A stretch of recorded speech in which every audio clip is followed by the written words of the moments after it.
Good afternoon, everybody. Welcome to the Sloan Sports Analytics Conference 2018.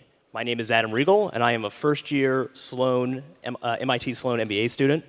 And I have the pleasure today of introducing our panel on stage right now on the topic of esports ownership, new challengers approach.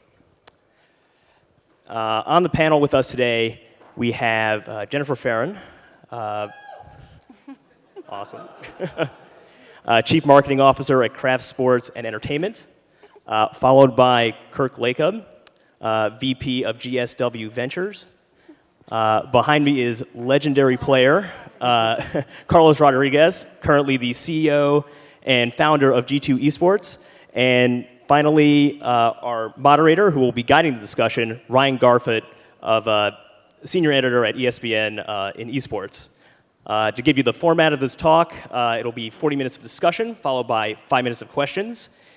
If you have any questions, please tweet them to the hashtag #NewChallengers. And with that, I'll turn it over to Ryan. Thank you very much. I want to start off by saying that this isn't exactly a lesson in esports. They did that last year, and so we're going to really kind of get deep in the weeds a little bit, and if we get too far in, I'll pull us back out and kind of explain a little bit what they're talking about. But I want to start off by kind of doing a little bit of background, because our three panelists have a variety of backgrounds in esports. And Carlos, why don't you tell us how long you've been in, you both personally and professionally, how you got in? Perfect, thank you very much. Well, hello everyone. My name is Carlos, and I'm 27 years of age right now. I started in esports back when I was approximately 15. I started as a professional player in World of Warcraft, became one of the best players in the world there. Then I went to League of Legends, and also became one of the best players there. And throughout 9 years of competitive career, I managed to learn 3 major abilities, which were kind of, I learned how to put teams together that win. I learned how to build a brand from my competitive success and the content I created, and I learned how to sell, and kind of commercialize that success.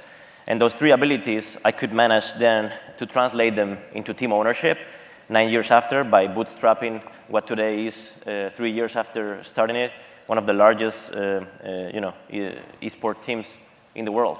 So yeah, that's where we are right now. Kirk, you have a little bit of a basketball background, I think. How did you discover esports yourself, and what led you to actually get into it financially? Well, when I was 11, I think I won a StarCraft tournament at computer camp. Not quite as impressive as Carlos, but close. Really happened about 3 years ago. I was sitting around, we had won our first NBA championship, and I was wondering what else we could work on, and I said, I think competitive video games always been really interesting to me. I wonder what that looks like. And then I opened my eyes and realized that esports was a pretty big thing. And so I really started to do a lot of personal research, ended up as a minority owner in Team Liquid, and eventually started working on initiatives for the Warriors, and we bought a League of Legends team in the new NALCS. Started this past season, and are also working in the new NBA 2K League, which is going to launch. That's right. Jen, you're the newest addition. I think you discovered Overwatch about 8 months ago. Yep. Explain a little bit about how you were introduced to it, and sort of the theory of the Kraft Group getting into it in the first place. Yeah, sure. Thank you.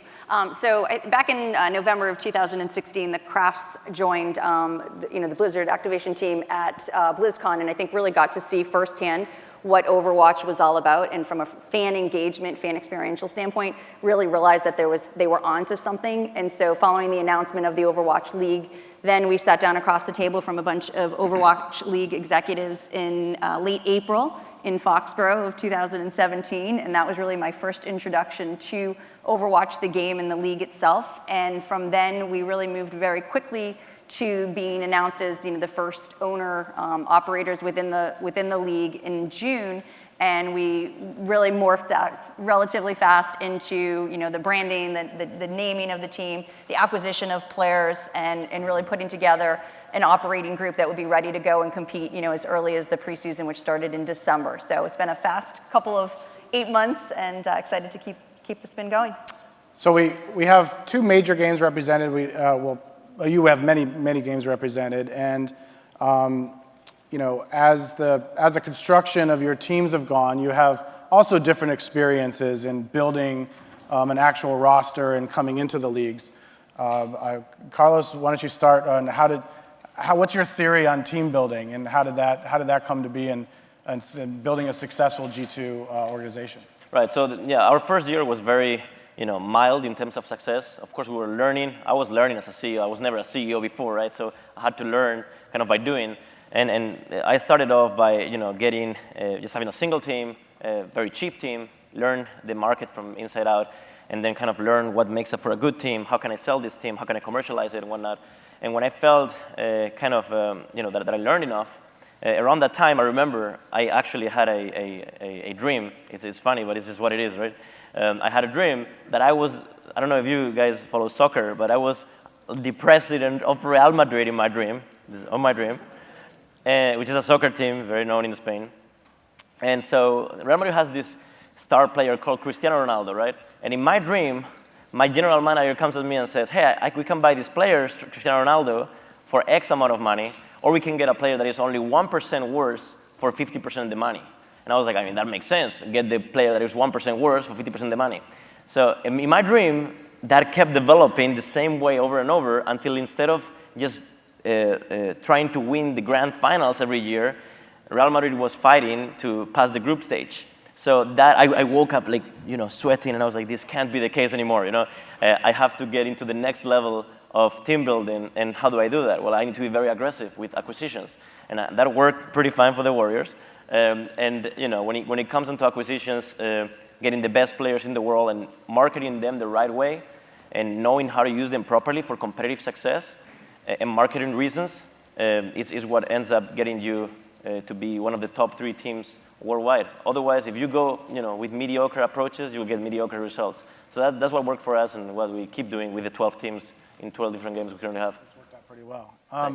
Now, Jen, you are creating a team from scratch, which was sort of you felt it was it's a good position for the Kraft Group to be in, and a good decision that you can start from zero, right? And so how's the experience coming into Overwatch League to actually create a team and brand and do that for you? Sure. I think for us as a non-endemic team, there weren't really any expectations for us to need to come out of the gate and be the best right away.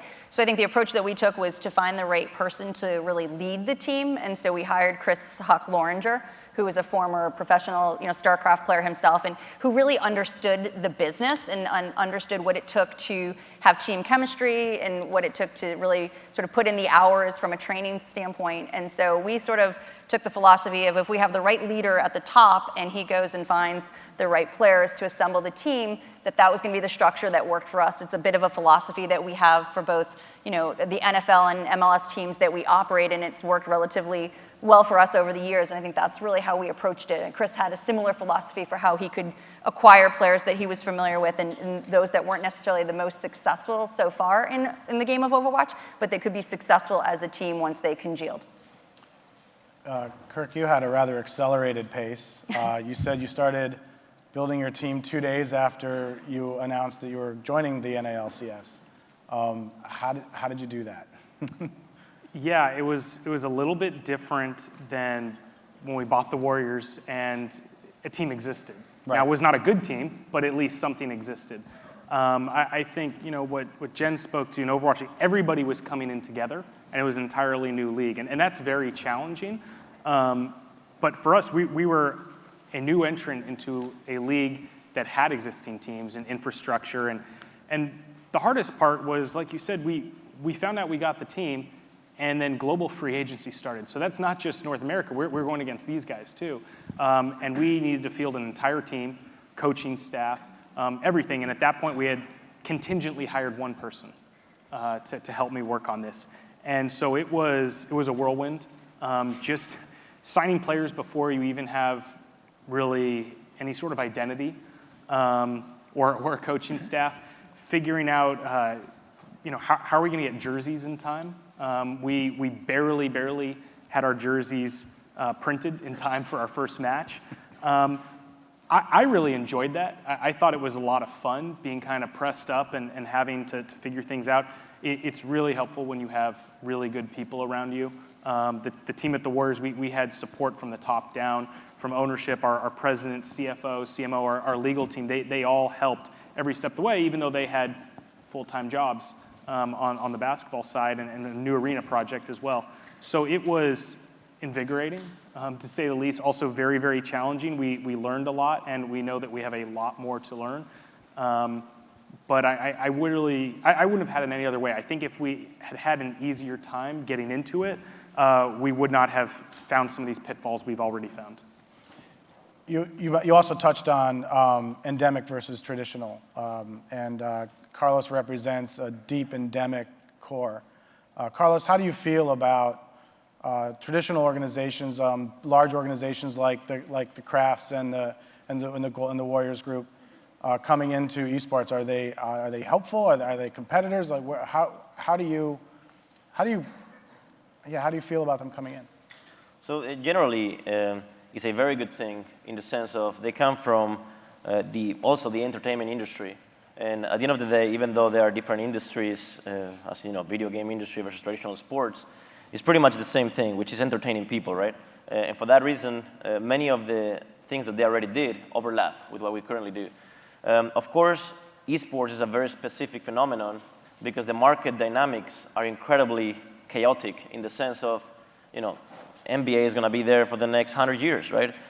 While it may not be the same with a specific game that is being played by many people today, and that creates a very chaotic environment, and then you need to be very comfortable with that chaos. So in a way, I do think that the perfect kind of background and the perfect management for every organization in esports is to have a combination of endemic people that understand the trends. I've been there for 12, 13 years, and I saw games come and die, games that have been extremely hyped and then just died from one day to another, really. And same goes for organizations, same goes for player salaries. I see things going like this, and then you start identifying trends, which are really hard to identify if you come from outside this industry. That's on one side. And then on the other, best practices. Obviously, the talent pool, you will always have access to better talent by getting, by having access to these CMOs and chief revenue officers from non-endemic kind of other industries and bring them here, right? And then when they learn about esports is when you really have a powerful weapon because you have the best of both worlds. So generally speaking, it's the best thing that can happen because it'll increase kind of the talent pool and it'll increase the value add. Now G2 has sort of hedged against the games coming in and out by putting a variety of games in. I mean, you're watching your Counter-Strike tournament today, and you feel a league team. But the Craft Group chose Overwatch. They spent a significant amount of money to join this league and a significant investment. How much do you trust Overwatch to be your game for a period of time, or are you planning on taking like the Carlos's approach and diversifying a bit? Yeah, no, I think for us right now, I mean, as sort of new runners in the esports space, for us, for right now, Overwatch is the game that we are going to play. I think from the Crafts perspective, it was really important to partner up with somebody where they had really strong backing in the game itself and a really dedicated team of people that were focused on developing a game that was going to have sustainability. And from the time that they created the game, they really looked at it as if it was going to, it was designed to have a league structure. And I think that that's really one of the unique things for us in terms of being able to support that, the longevity of it, is that they've thought through a lot of what really needs to happen to sustain a league for an extended period of time. And so for us, being as comfortable as we are operating within leagues and within sort of that structure, I think it gives us a chance. We were original owner-operators and investors in Major League Soccer, and so this is a little bit similar to that, where we have a seat at the table, we have a voice, we're in partnership with Activision Blizzard, and we're sort of going at this, kind of taking the best of what the endemic teams know and maybe some of the best of what the non-endemic teams know and trying to meet somewhere in the middle so that we can continue to forge ahead for a long period of time. The interesting thing that happened over the last year was that Overwatch League launched. North American League Championship Series went to franchising, and Kirk, you chose League. What about League of Legends versus Overwatch? And were you considering Overwatch at the time? And what led to your decision making to pay money to become part of the franchise in ALCS? Yeah, we met with both, and seriously consider. I think the numbers ended up being so large, it would have been a very, very big bet to bet on both. And my original hypothesis was to go to the top publishers and try to end up with each of them. And I think ultimately we decided we needed to pick one to focus on and do it very well. If we tried to spread ourselves too thin too early, we'd make a lot of big mistakes. I think ultimately our structure looks similar to theirs in that we will be spread out. It's not that different from our bet with the Warriors, where we started as just a basketball team. Luckily went from really bad to really good, but to keep that level of performance, we need to continue to kind of spread out. We've now built an arena, or building an arena. We've gotten into esports. So as you look at ways to kind of diversify, I think eventually we will have to do that. But when it came down to a decision, League or Overwatch, there are organizations who were able to do both. But for the most part, both sides made it known that kind of got to pick one or the other. And ultimately, for us being part of League, it was something that I identified with a little bit more, 5v5 kind of strategy versus more of a first-person shooter.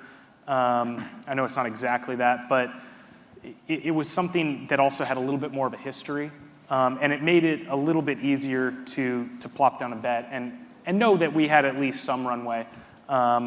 Not to say that we didn't think Overwatch would succeed, we did, but when we had to pick one or the other, it made it easier to pick League. The big difference between traditional sports and regular sports is that nobody owns football. The publishers own the games, they own the IP, and they'll have the ultimate legal say in who gets to play their games.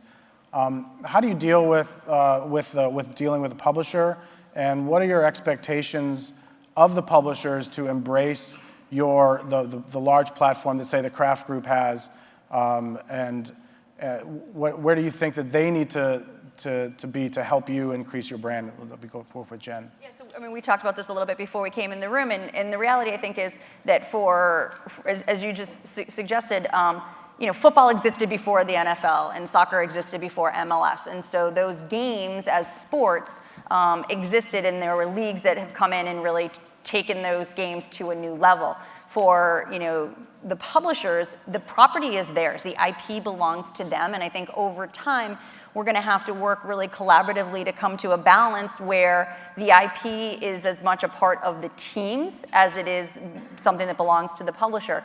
Because over time, I think that as the leagues develop and as the teams' brands increase, as the player brands increase, our fans are going to continue to follow teams and individual players. They're not going to necessarily follow the leagues, so to speak. And so, right now I think there is a very unique perspective on protecting that IP and retaining it. And I think over time you're going to need to see that it will need to be shared more. There need to be a greater share of voice for the individual teams, for the sponsors, for the partners, and for the people that want to invest in the property in the long term. I think to add on that, this idea of diversifying helps them because if his brand becomes enormous or our brand becomes enormous, there is a chance that we can push back against some of the IP decisions that the publishers are making. Right now, it's very clear who holds the power. But as our brands get bigger, I think you're right that ultimately the team brands or player brands may end up mattering a lot. And it may switch, it may not too, but it may switch to where we have the ability to tell a league, we're not so sure we want to enter your game or not. Or you really need to think about changing the way this works in a competitive setting. Right now, it's very much a one-sided conversation, but I think there's a possibility that will change. So it's your expectation that you'll have more say into actual development of a game from a developer standpoint? I mean, they'd be a little resistant to that, wouldn't they? I mean, I know they are now. Going to be resistant, and they should be. They should be resistant. I think there's a possibility down the road that the balance of power shifts a little bit. Do you think that makes them nervous that your brand becomes bigger than the game? Absolutely. Yeah. And you've been navigating these waters for years. I mean, what advice would you give these two on to how to manage an IP and how to make your brand successful within this power structure? Yeah, most, even in traditional sports, most sports, okay, let me rephrase this.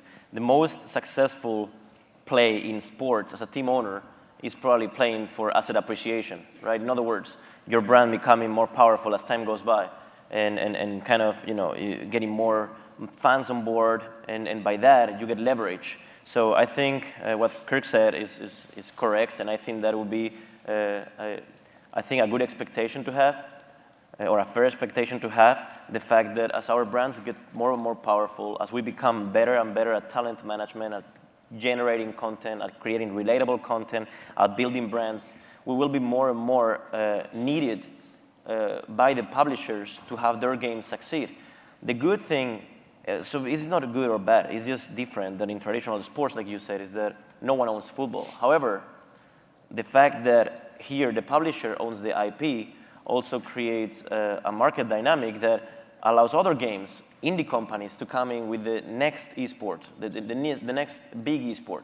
So what happens is, as soon as one of these publishers finds a very fair structure in which us, the teams and the players, have access to in-game items, have access to that in-game revenue, because we know for a fact that esports increases player retention, player acquisition, and overall is a marketing tool for these publishers and their games.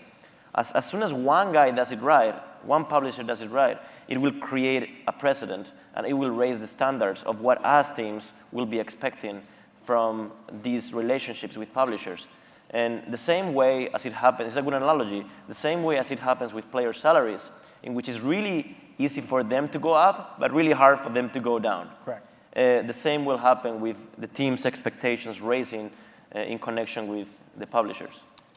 To be fair, the one thing I would say, and I'm not familiar with the structure for League, but one thing that the Overwatch League has done extremely well is they have brought in a ton of functional experts from other sports leagues, not just the traditional Big Five, basketball, baseball, hockey, football, et cetera, but from professional bull riding and WWE and other areas where fan engagement is strong and data analytics is king, and areas where they want the teams to be able to have a voice, and I do think that they are open to listening and having people have a seat at the table. It's just how does that dynamic of power shift over time, and how do they continue to build on their IP while we're sort of helping them along that process.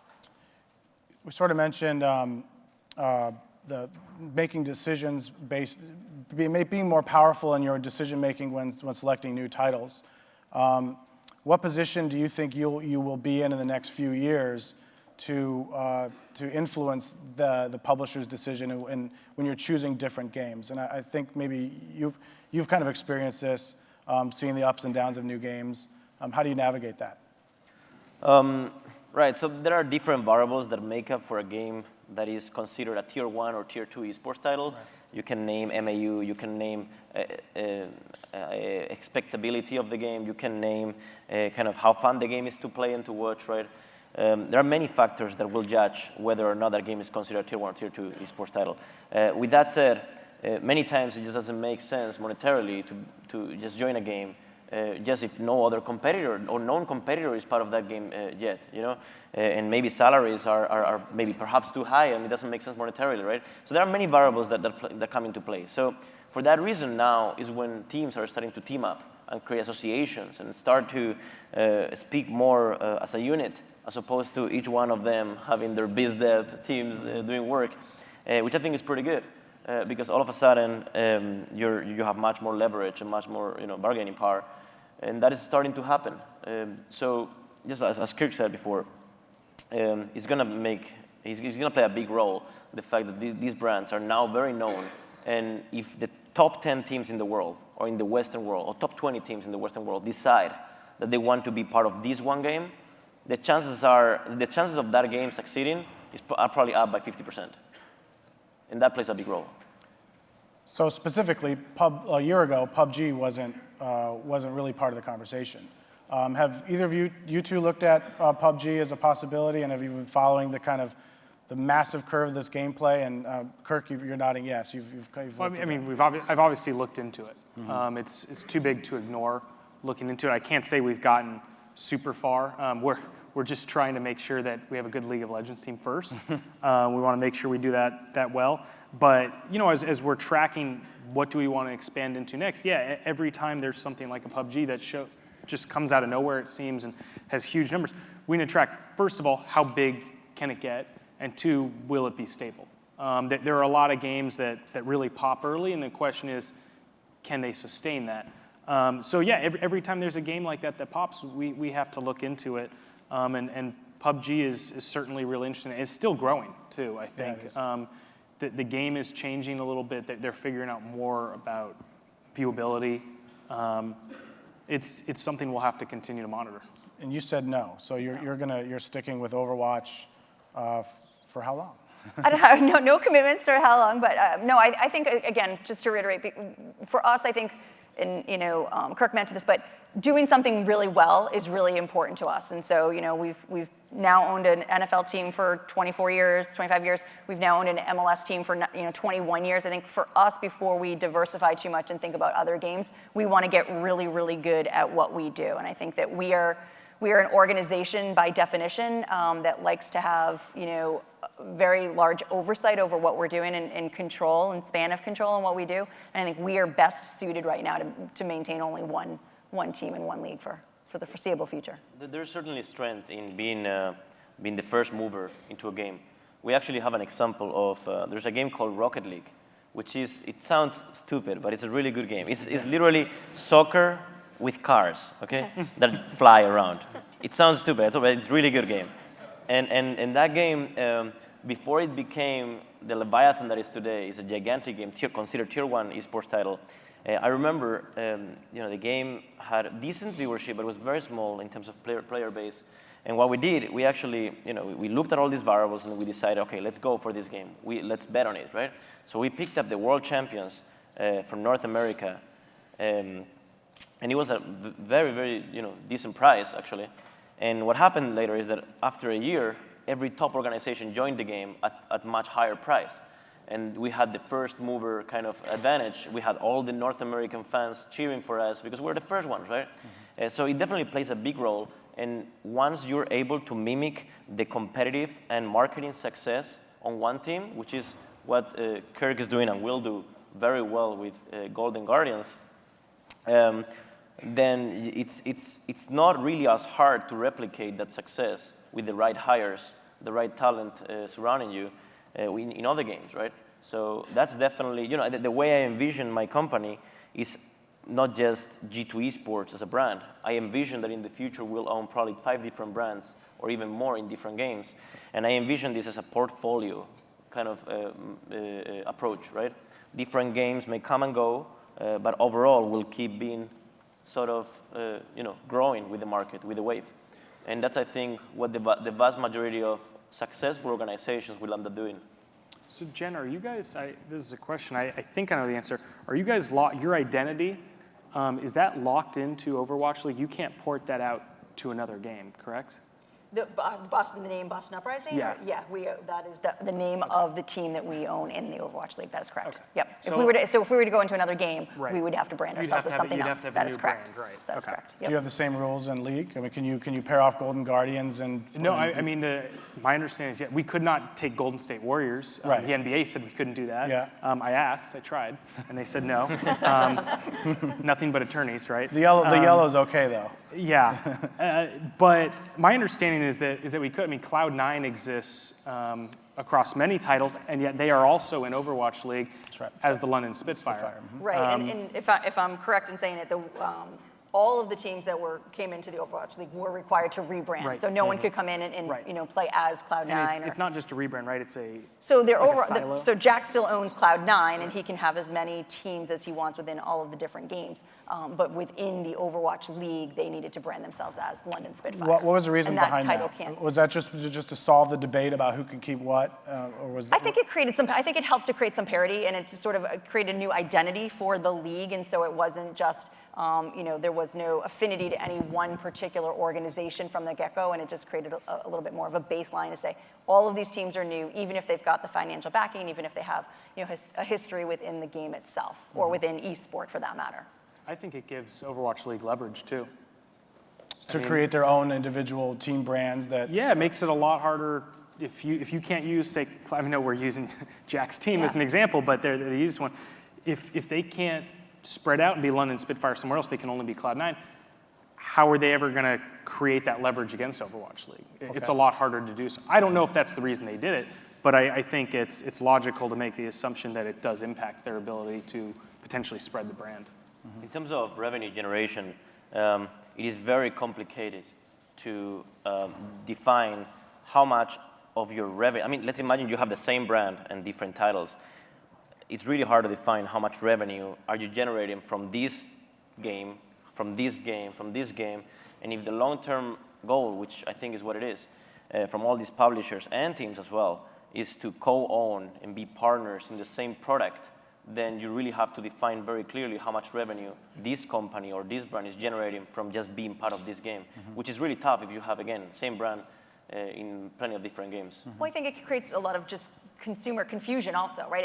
If London Spitfire has a brand in League and World of Warcraft and Overwatch, I don't know that you always going to know which competition you're watching at which time. So I think having independent names is actually, in the long run, it might seem sort of short term, but I think long term it's the right decision. Have you experienced fan confusion on G2? And, no, again, I think that there's a point to be made that what you say is correct, but it also comes down to kind of how you promote that in social media. How do you kind of structure and organize your content in order to separate? Many times, and this happens more often than not, our audiences overlap between games. And our Counter-Strike team fans, maybe 33% of them, and I'm just saying a random number, but it should be around there actually, are also following our League of Legends team. So it actually generates, harder fans in a way. So it has pros and cons. The truth is, when it comes down to revenue generation, you can always generate more revenue by separating assets than by having everything in the same, at least in this very example, than by having everything in the same structure. And it hasn't been done any other way so far. I mean, esport has been done, to Carlos's point, that way for a while now. And I think as more leagues start to develop, I think you'll see a shifting in the philosophy there.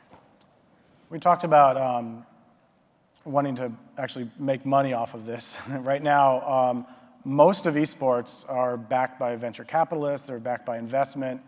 What's the ROI on, say, something like Overwatch? Like, what is Blizzard telling you as a Boston Uprising? What's your ability to make money, break even? Like, where does that lie, and what's the long tail on that? Yeah, I think for us, I mean, we certainly have not gotten into it to make money in the first couple of years. I think the goal for us is always a long-term view on everything that we're doing. I do think that right now the teams and the league are having a lot of success and bringing in partners and sponsors and exceeding some projections and expectations that they've had, both in terms of viewership, in terms of partnership, and I think that's all really very, very positive. But again, we're 6 weeks into the league right now, so it's still a little bit too early to say one way or another. I think for us, what we've seen is we're having very, very profound conversations. We're meeting with partners that have been part of our traditional sports portfolio in the past, and while we haven't signed a jersey partner yet, or we don't have that one catalyst yet, we've brought people out to Burbank. We've attended matches. We've got partners and prospects that are overly engaged, and it's a new opportunity for us, I think, to leverage this. And once we're playing back in our markets in the future, I think there's a whole nother opportunity for teams with revenue in terms of ticket sales and concessions and merchandise, and a lot of the more traditional things that as an organization and as an owner-operator we're accustomed to. So those are things that we know aren't on the horizon for a couple of years, and we're comfortable sort of staying the course and partnering as we've done to see the revenue in the future. I'll come back to you guys in a second, but you just touched on something I want to point out, is that Overwatch is maybe, I think, the second league in esports history, I think, to actually try geolocation, to try home markets, to try, and right now, all the Overwatch teams are playing in Los Angeles, but eventually they're going to go to their home cities around the world. So do you feel like that,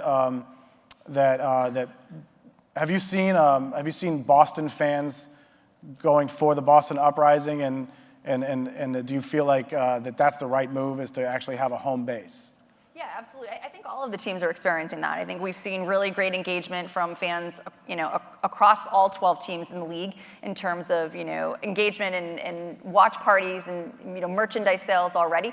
So I do think that there is an excitement around the city-based property and a global-based league where we'll see, I think, continued growth. Right now, there are 12 teams in the league, but I do think that, in short order, you'll see continued growth there outside of North America and probably more so in Asia. But yeah, we believe that truly fans love to support, the players that create these rivalries, and that these city-based rivalries will be something that will take off and catalyst itself in similar fashion to traditional sports. And we're excited about that. Kirk, how has Riot Games approached this same idea of, obviously they're staying in Los Angeles, they're franchised in. They have traditionally, like many other games, leveraged their esport in order to help people buy the game. What are your expectations for Riot being a partner in the future of the Golden Guardians' financial success? So I think regionalization is really interesting. You see traditional sports trying to go more global. You see esports trying to go more regional. So the answer probably does lie somewhere in the middle. And I read an article recently about how the LPL, the League of Legends in China, has actually already sort of started to regionalize. The question is, will that work everywhere? What sort of local revenue streams ultimately unlock? I think to support the valuations we're starting to see, revenue streams need to increase. I compared what we paid in franchise fees and what revenue multipliers look like. We're now to what the NBA was at in like the early 2000s.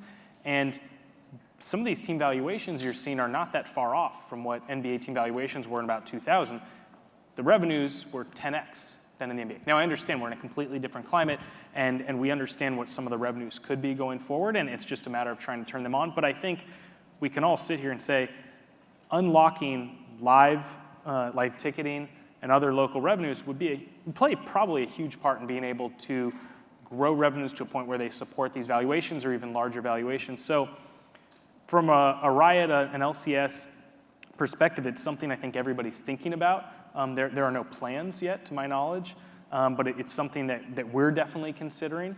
Very easy for us being in the Bay Area. Flying up and down to LA is very, very easy. So we could potentially, if we wanted to, try to do something sooner. Remains to be seen whether we will do that and whether it's a good idea or not. But I think it's something that everybody has to look into. I mean, Overwatch League said, we're just going to do it. And I like that approach. I think it's good that someone's leading the charge. And it ultimately remains to be seen, because we do need to find a way to support these valuations if we're going to continue to grow esports as a whole. Now, you had, Carlos, your league team made it to the final round, I believe, in the NALCS. And the European League Championship Series is about to go into franchising again. Listening to what Jen and Kirk are saying, do you have the similar expectations for Riot to support your European League as you go into franchising and you start the application process? It's kind of. He knows I can't answer. I can't get too much in there.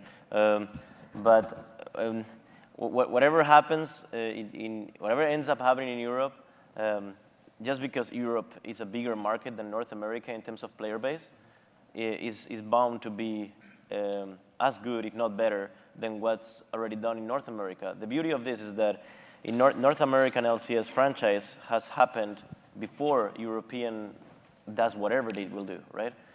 Which is going to be very good, as a learning process to see what went wrong, see what needs to be done faster or differently. So I do think that the European LCS, or whatever it's going to become, is going to be a superior, or at least a very, very powerful product. With that said, how does that all tie out together in terms of regionalization? It's tough to say, first of all, because from my experience only, the only thing I can say is that, when I was very, very young, I'm still young, but younger. I was like 14 years of age or 15 years of age. I was looking at the professional players, and they were my idols, right? And I was a guy from Madrid, Spain, and I was the #1 fan of a player called Mohamed Spawn. I mean, Mohamed was the name, and the nickname was Spawn. He was a Counter-Strike player that was playing for a German organization in a tournament in Denmark with a Swedish team. And like, it can't get more more global than that, right? And from that, I got to learn that the bond you develop with some of these players and organizations may, at many times, have nothing to do with where you're from. With that said, I do think that there is increased interest if you're from Boston and the team is built in Boston and they have a great show there every weekend, then it's another incentive to become a fan of that team, right? But I don't think it's going to be, the biggest at all variables. And that is because this industry, esports, is one of the most global industries I've ever seen. Everything happens online. The content is consumed very normally online. People is used to that. And they're also used to be idols of someone that is, tens of thousands of kilometers away. So yeah, that's my take. I think it helps. It's not absolutely, I don't think, necessary. But definitely as the volume of fans increase in esports, there's going to be a trend towards regionalization for obvious reasons. You think that people will naturally gravitate to where they're from or where they're familiar with? Yeah. Or maybe to the biggest hubs on each I kind of see. region, right? For example, in Europe would be Berlin, Paris, maybe Barcelona, maybe London, right? Copenhagen, maybe. So you would always for the bigger places. Okay. I probably could do this for another hour, but we have a few minutes left. Should we go into questions now? Is that what we'd like to do? Do we have enough? Okay. I have this iPad here. Some questions from the audience. I'm not seeing anything on here. Oh, there it is. Okay. So one question is, how do you attract sponsors to such a new industry like esports? Is there a hunger? Is it difficult?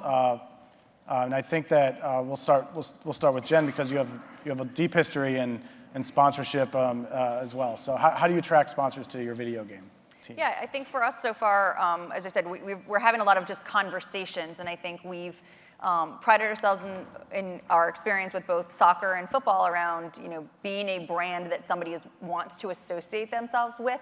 And I think that Activision Blizzard is a brand, a company that has already done a great job of bringing in some really both endemic and non-endemic partners into the league. There's already 5 major players that HP and Intel, and recently Toyota and T-Mobile and Sour Patch Kids have been announced in the past couple of weeks. So I think for us, it's really about having a seat at the table, having some conversations. We're sitting down with very traditional sports advertisers and sports marketers, and some of them just need to learn more about esport. They need to know more about Overwatch. And so for us, it's exposing them to that as much as possible. As I mentioned, we've brought some people with us out to Burbank to see the studio, to meet the players, to see the team. And for us, I think it's just really about learning in the process of going through those and having those, pending conversations, and the sponsorship dollars will follow. We're confident for that. Kirk, some questions? Yeah, I mean, for us, it's been a lot of conversations. It's been interesting to see the difference between the endemic and the non-endemic, and obviously we have a lot of existing partners with the Warriors who are very interested. They want to learn about esports and decide if it's something they want to get involved in or not. It's the sponsorship process takes longer, I think, than most people realize on the outside, right? You don't just walk into a meeting and then shake hands and say, yeah, you're going to give us this much money, we're going to put your thing there, and it's done. And it's really about understanding how we want to intertwine the brands. And I think we're in a really good place. We're getting closer to announcing our first partners. And I think it'll just continue to build from there, but really educating the non-endemic brands is becoming a huge part of this. So Jen and Kirk have a backbone, I guess, in traditional sports. You do not. So is your approach to sponsorship? How is your approach to sponsorship different than maybe they would be? You have history in a deep history in esports. Does that help you as compared to them? So yes, it does. Just because plainly, our audience doesn't like the same things as the audience that you're able, that watches TV a lot, for example. These are the kind of guys that receive the email from the Arabian guy wanting to send you $1 million, and our people know that's fake. They're not gonna give them the bank account, So they're harder they're harder to manipulate, and for that reason, the content pieces generated in order to promote your sponsors are vastly different and much more creative than anything you can find in many other industries. For that reason, the approach is completely different and much more micro at this point in time, and so far it's working for us. Now is the time to go into the non-endemics much more, which we utilize the help of talent coming from non-endemic industries, of course, to teach us best practices combined with our product, which we believe is the best in the market. You also mentioned player salaries earlier on, and if we have a question about that, that's probably more appropriate for you to answer, is how do you balance player salaries across different esports? I mean, a Rocket League team would have a different salary base than a league team, for instance. How do you manage that through your teams? I mean, of course, like I said before, when player salaries go up, it's really hard to go down. Right. And there's always someone that comes in new and that wants to become powerful in this industry that will be okay overpaying. The problem is then a precedent is created, and then teams like me need to either keep up or become irrelevant, right? So we need to keep up. The thing with this is that when everything is on a bubble, you can say, right? When salaries are high, then also team valuations are high by default. Then also how much sponsors start paying you in terms of CPM is also very high. So everything is very high, and it kind of balances out. But at this point in time, it is true that salaries are definitely above the revenue generation curve, and it is a matter of now having access or starting to have access to broadcasting rights through these partnerships with publishers. This is going to be absolutely the key. With below-the-line sponsorship deals only, you're not going to be able to maintain that. And also merchandise, this industry is very young. In terms of merchandise, we still have a long way to go. Yeah. Kirk, this question, Mike, we could start with you. This being the Sports and Analytics Conference, do you use analytics to determine which leagues to join? What types of decisions are analytics-based? Players? Was the question about what leagues to join? The question was about leagues, but I was also thinking that what types of decisions are analytics-based within your organization?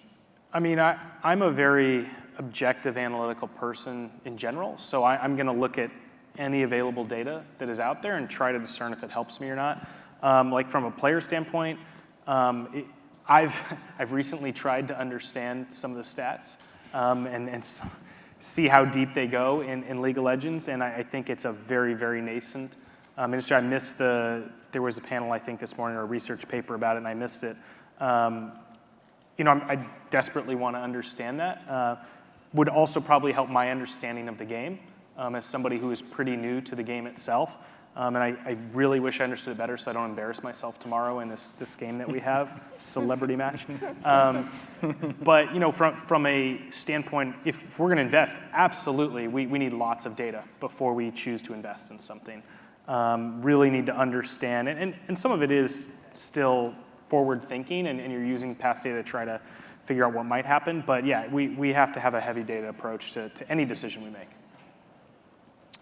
Jen, would you care to chime in on that? Yeah, I mean, just given the conference we're at, as far as it relates to our entry into Overwatch, I think the league gave us all of the data that we needed, right? We didn't go out and do a whole bunch of research on our own. I think since becoming involved, the core for us, as always, I mean, Kager spun off of the craft group and the company that I work for, and so I think for us, everything that we do is very measured and very tactical. And so, with 35 million players already playing the game, I think for us it was really an exciting opportunity to think about how to create Boston fans and how to start to communicate with them directly, get to know them better, and really market to them on a one-on-one basis. I think it's something that we are extremely good at and well poised to do, and something that I think will be very different than perhaps how esports have marketed to their fans in the past. I think we have a unique ability, and that's really part of the reason we wanted to start to reach out to this young, digital, really technology-driven, smart, global audience, and is use a lot of the data analytics capabilities that we have as a company to help drive us forward in that regard. Okay, I think we'll wrap it up. Thank you very much for your time and your expertise. And I'll just close by saying anybody who writes about esports, esports is lowercase, like email. And my personal crusade, there is no such thing as a best of one. There are just games, but that's me. Thanks very much.